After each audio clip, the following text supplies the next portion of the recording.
Assalamualaikum warahmatullahi wabarakatuh. Salam. Kan kami dari kelompok 10 kenalkan nama saya Deddy Mursadi dan teman saya Tuti Susilawati. di sini kami akan membahas tentang pendekatan intertekstual.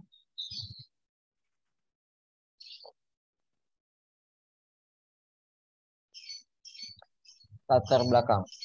Intertekstual berasal dari linguistik abad ke-20, terutama dalam karya ahli bahasa Swiss Ferdinand de Saussure 1857 sampai 1913. Istilah itu sendiri diciptakan oleh filsuf dan psikoanalis Bulgaria Prancis Julia Kristeva pada 1960-an. Intertekstual berasal dari bahasa Prancis yang diperkenalkan oleh Kristeva. Teori ini banyak digunakan orang sejak pertama kali digunakan di Atlantik. Menurut Kristeva dalam Wharton, intertekstual merupakan sebuah istilah yang diciptakan oleh Julia Kristeva. Istilah intertekstual pada umumnya dipahami sebagai hubungan satu teks dengan teks lain. Apa itu pendekatan intertekstual? Intertekstual merupakan kajian teks yang melibatkan teks lain dengan mencari dan menelaah hubungan tersebut. Suatu teks dalam kacamata intertekstual lahir dari teks-teks lain dan harus dipandang sesuai tempatnya dalam keluasaan tekstual. Pengertian intertekstual dipertegas oleh Kristeva dalam Suardi 2011 nomor 2201. Teori intertekstual mempunyai kaidah dan prinsip tertentu. Kaidah dan prinsip itu sebagai berikut. Pada hakikatnya sebuah teks itu mengandung teks. Studi intertekstual berarti menganalisis unsur intrinsik dan ekstrinsik teks. Studi intertekstual memberi keseimbangan antara unsur intrinsik dan ekstrinsik teks yang disesuaikan dengan fungsi teks di masyarakat. Dalam kaitan proses kreatif pengarang, kehadiran sebuah teks merupakan hasil yang diperoleh dari teks-teks lain. Prosedur kerja pendekatan intertekstual. Adanya karya-karya yang ditransformasikan dalam penulisan karya sesudahnya. Ini menjadi perhatian utama kajian intertekstual. Misalnya lewat pengontrasan antara sebuah karya dengan karya-karya lain yang diduga menjadi hipogramnya. Hipogram adalah teks yang menjadi latar penciptaan teks baru. Pendapat ini dinyatakan oleh Ratna 2004 175 yang mengemukakan bahwa hipogram merupakan landasan untuk menciptakan karya-karya baru. Hipogram karya sastra akan meliputi ekspansi, konversi, modifikasi, dan ekserp.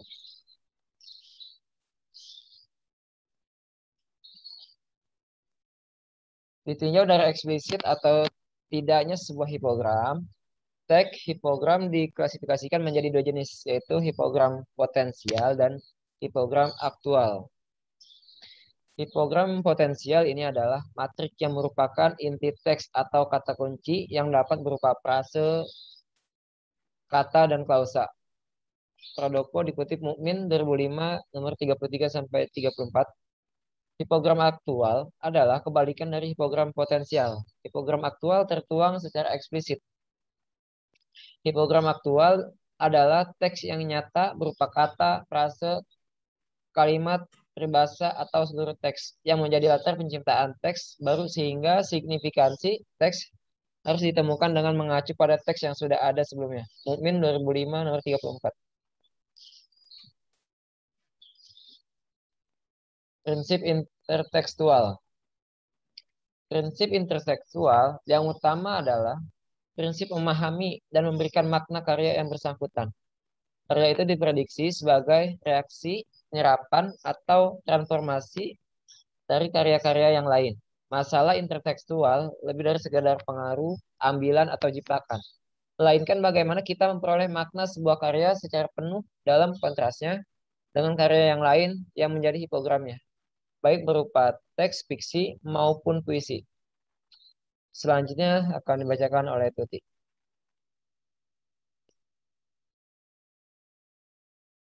Selanjutnya ada Kuller menjelaskan bahwa Variasembiosian merupakan konsep strukturalis yang sangat penting dalam membangun teori interteks. Luhur kemudian memberikan 5 tingkat variation, 5 cara untuk menghubungkan teks dengan teks lain sehingga dapat dimengerti. Teks-teks yang dimaksud yaitu yang pertama, teks yang diambil langsung dari dunia nyata. Yang kedua, teks kultural general, teks dunia nyata itu sendiri tetapi dalam kerangka dan tunduk terhadap pola-pola kebudayaan tertentu. Yang ketiga, teks sebagai konferensi genre, sebagai teks artifisial, literal sehingga terjadi perjanjian antara penulis dan pembaca. Yang keempat, teks yang dikutip baik secara implisit maupun eksplisit dari genre-genre di atas dengan menambah otoritas, makna, dan kualitas otoritasnya. Yang kelima, intelektual secara khusus, yaitu dengan mengambil teks sebagai dasar dan titik pijak proses kearifan, misalnya teks sebagai prodi dan ironi.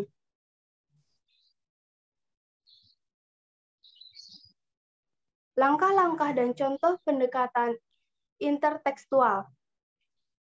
Langkah-langkah intertekstual Ratna 2011 174 menyatakan bahwa secara praktis aktivitas interteks terjadi melalui 2 cara, yaitu yang pertama, membaca 2 teks atau lebih secara berdampingan pada saat yang sama. Yang kedua, hanya membaca sebuah teks tetapi dilatar belakangi oleh teks-teks lain yang sudah pernah dibaca sebelumnya.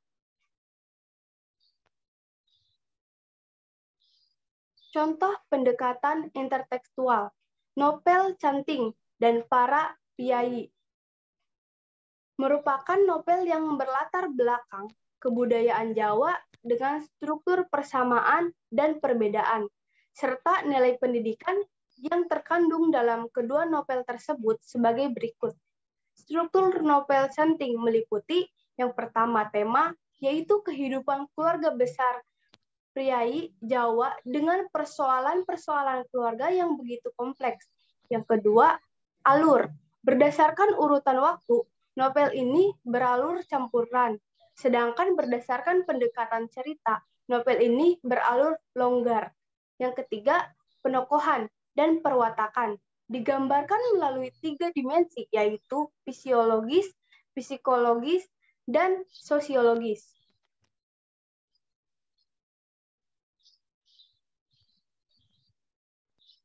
Latar meliputi latar tempat, waktu, dan sosial.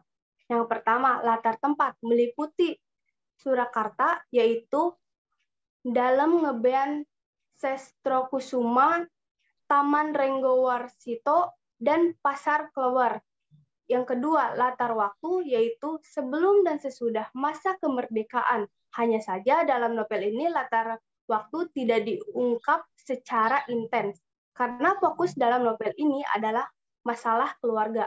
Yang ketiga, latar sosial, yaitu kehidupan di lingkungan keraton Surakarta, terutama dalam Ngebean Sestrokusuman yang berdiri batik Kap Kanting. Sudut pandang pengarang. Pengarang menggunakan sudut pandang orang ketiga, third person narrator. Amanat, yaitu kita harus mendapat menerima kenyataan bahwa ini zaman telah berubah. Kita harus mengikuti perubahan zaman dan menyesuaikan diri dengan perubahan itu. Cara yang terbaik untuk menghadapi perubahan zaman yaitu dengan melebur diri tanpa harus kehilangan identitas kebudayaan kita. Sini ada kajian mengambil jurnal yaitu tentang kajian analisis wacana kritis intertekstual pada terjemahan yang menggunakan bahasa gaul. Hubungan intertekstual atau interdiskursivitas merupakan hubungan antar teks yang memuat pemaknaan yang erat secara sosial dan budaya pada ruang lingkup waktu tertentu pada kondisi sosial dan budaya masyarakat. Bahasa gaul adalah wujud dari karakter remaja, yakni konformitas. Karakter konformitas inilah yang mengirim para remaja menjadi suatu kelompok sosial tertentu dengan ciri khas yang menyertainya, dan dalam hal ini adalah ekspresi kebahasaan mereka yang disebut sebagai bahasa gaul. Terjemahan dengan menggunakan bahasa gaul merupakan bentuk komunikasi fatik, yaitu jenis komunikasi yang bertujuan memenuhi fungsi sosial. Dalam komunikasi merasa terhibur, nyaman, dan tentram dalam diri sendiri dan orang lain. Mungkin itu saja dari kelompok kami. Kurang lebih mohon maaf. Wassalamualaikum warahmatullahi wabarakatuh. Waalaikumsalam.